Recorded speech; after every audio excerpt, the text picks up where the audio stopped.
So step number 1, decide to develop the habit right now, the habit of focusing on what's right in your world instead of what's wrong.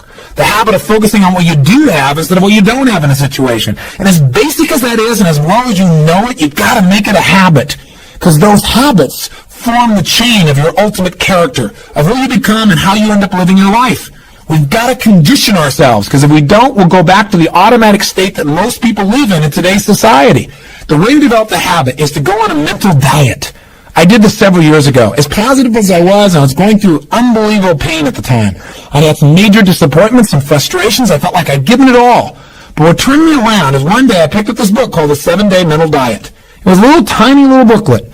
And all the booklet really did was, for about 12 of the 14 pages, it challenged me to really see if I could really truly, for 7 days, live my life without one negative thought. And it kept saying throughout the book, now don't just say, yeah, I can do it, and don't just say, I'm going to do it. Think for a while before you commit to this. Don't actually commit unless you're really going to do it for 7 straight days, no matter what. It doesn't mean you don't have a negative thought. It just means that if you have a negative thought, you don't speak it. You set it aside. You forget about it. Or you replace it. You say something negative, you go erase. What I really mean is this. Or you say, that's not what I mean. Here's what I mean is this. And you immediately focus on something good. It's not that nothing negative ever comes out. It's that you immediately do not allow yourself to hold a negative feeling, a negative thought for 7 straight days, day and night. Even when it gets tough. Even when somebody disappoints you. Even when you get frustrated. Even when you give your all and it still turns up lousy. Listen, if all I did was rant and rave on this tape and you didn't listen to anything else I said, but you took on this 7-day challenge, you can't believe what it'll do to your life. Now, I got to tell you, when I first read the book, I thought, wait a second. Being positive isn't going to change my life. I got to deal with the real problems around me, those real challenges that are out there. I don't want to just be positive. Somebody says, how's it going? I go, I'm doing great. And they go, why? You go, I don't know, but I just feel good. I don't want to be that way. I want to be real. I want to be on top of things. But you know what? I thought, wait a second.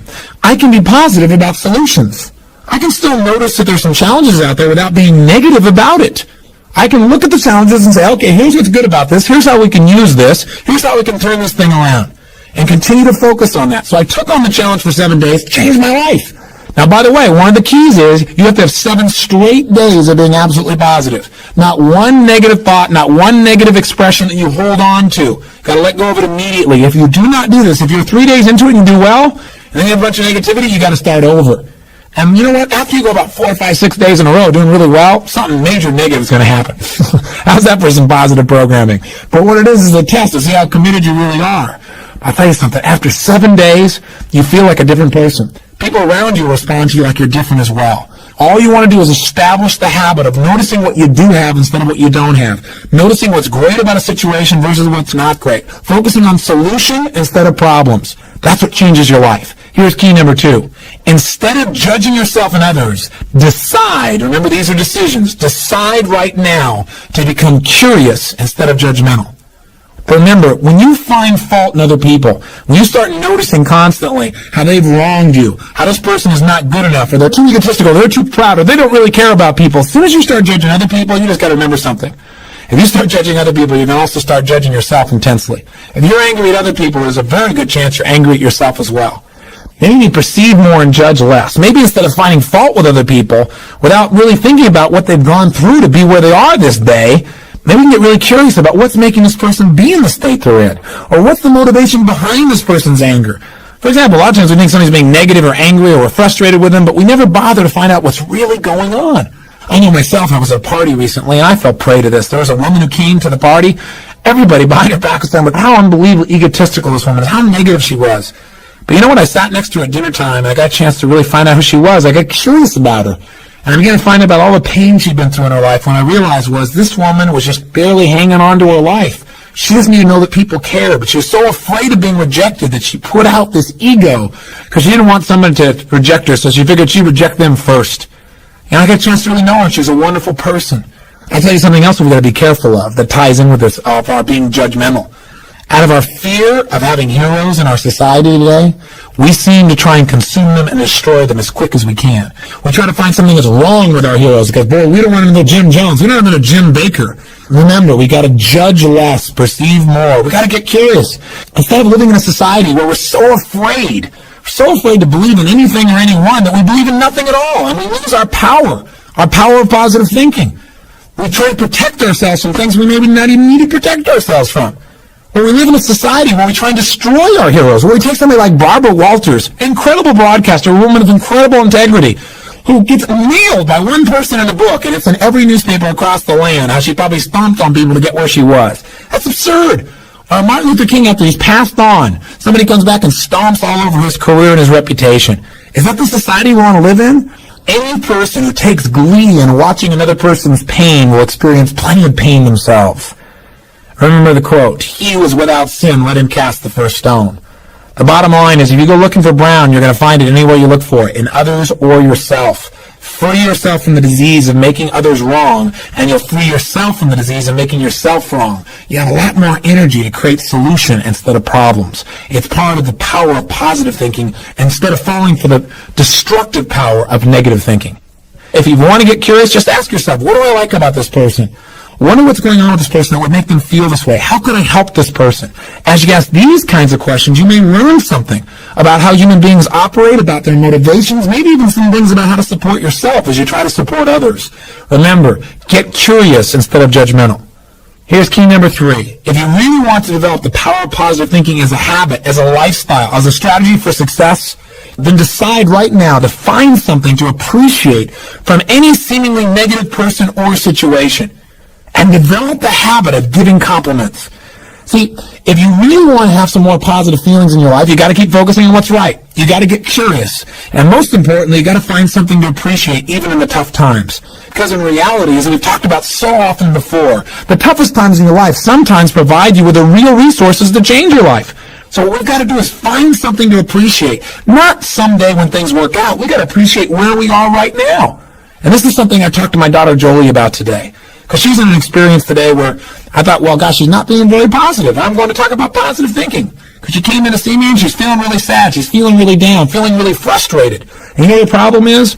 The problem is she tried out and won the right to be amongst 3 girls who dance in the electric light parade at Disneyland. And that was about 3 or 4 months ago. She's been going there after school every day, driving from San Diego up to Anaheim, burning herself into the ground, getting up and going to school to be a straight-A student still, and trying to visit with her family and her boyfriend. And she found herself maxing out. Now think about her problem. Her problem is that she gets to be at Disneyland and fulfill a childhood fantasy. Her problem is that she loves her family and wants to be with them as well. Her problem is she loves to be at school and really do that. Her problem is she has so much abundance that she has to figure out how to get it all in one day and she can't do it. And she's physically burning out. That's her problem. And you know what? She says, gosh, I want to be home. I want to be with you guys and all these things. I don't want to miss out on all this great time we have together. I want to be with you guys. I said, but honey, look what you're doing. She goes, yeah, well, I don't want to miss out on Disneyland either. I don't want to miss out on my career and what I'm doing and what's going on. What's the problem? The problem is she's finding out what's negative in both situations. She's focusing on what she doesn't have instead of what she does have. Now, I could be negative about that and say, gosh, be more positive. But you know what? In reality, I realized being negative in this situation may not be bad. What do I mean? I don't mean being negative. I mean being intelligent. I mean being critical in your thinking. Seeing what you don't have is sometimes useful too. This is what I promised you in terms of the power of negative thinking. Here's how negative thinking can be useful. I sat down with her and I said, honey, let's look at the advantages and disadvantages of both. Let's not just be positive. Let's look at it.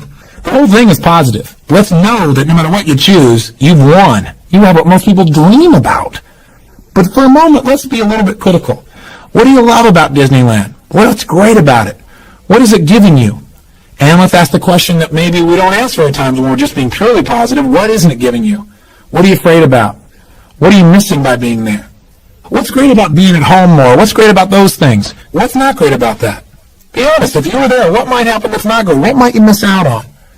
And you know what? By getting her to use both positive and negative thinking, or to be more accurate, positive thinking and some critical thinking, looking at what isn't there for the moment, what she is missing out on, and allowing that pain to motivate her, she was able to clarify what's most important in her life and what's the best way to do that.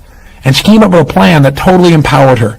And after a couple hours of conversation and fun, she looks better than she has in about 6 months because she's finally resolved what's most important. And sometimes just being positive and keeping a stiff upper lip isn't enough. Sometimes you got to stop and say, I am positive. I'm going to approach this from a positive way. I'm going to stay in a positive state. But I ask some questions some people may think of as negative, which is, what isn't working?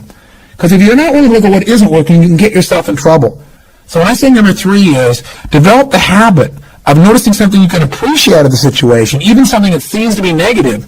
What I mean by that is find out what's working, but also appreciate what isn't working.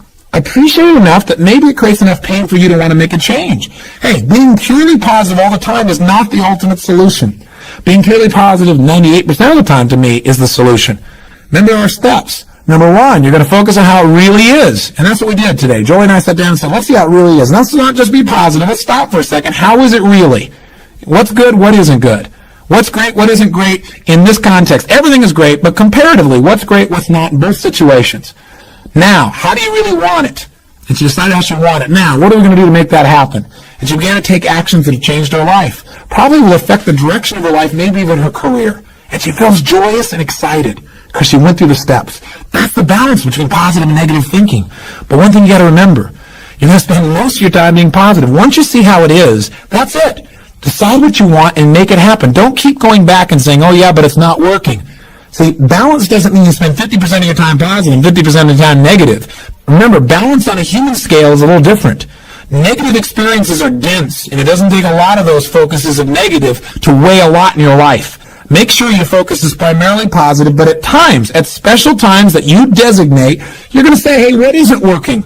And allow that pain to drive you to do something that's very positive. That'll change your life. Here's key number 4. Decide not to be perfect. You say, what? I said, decide not to be perfect. One way to make sure you're negative is always trying to be perfect. Because you know what? You're always going to notice you're not. Because you're this thing called a human being. When I talk to my daughter Jolie, and this girl works so hard to be perfect. Everybody seems to love her. She's a straight A student. She wants to be the very best at school. She wants to be the very best at home. She wants to be the very best at Disney. She wants to be the best at everything.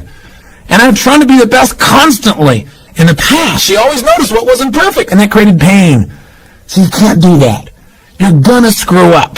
You're going to be negative. Things are going to happen where you don't follow through on what you know. You're going to make poor decisions. You're going to say things you shouldn't say, do things you shouldn't do, mess up like you shouldn't mess up. But you know what? When that happens, instead of being negative and beating yourself up and saying, boy, here's another example of me sabotaging myself, decide what you do want.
And say, you know, I'm not perfect, but I am good. And what makes me good and what makes me great and what can make me excellent is as soon as I notice I'm not on track, I correct it. And I get better.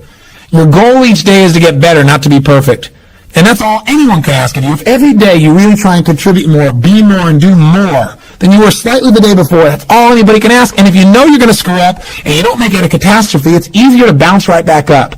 See, the only way you fail is if you quit.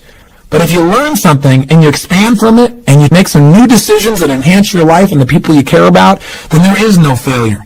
Don't try to be perfect because you'll never succeed.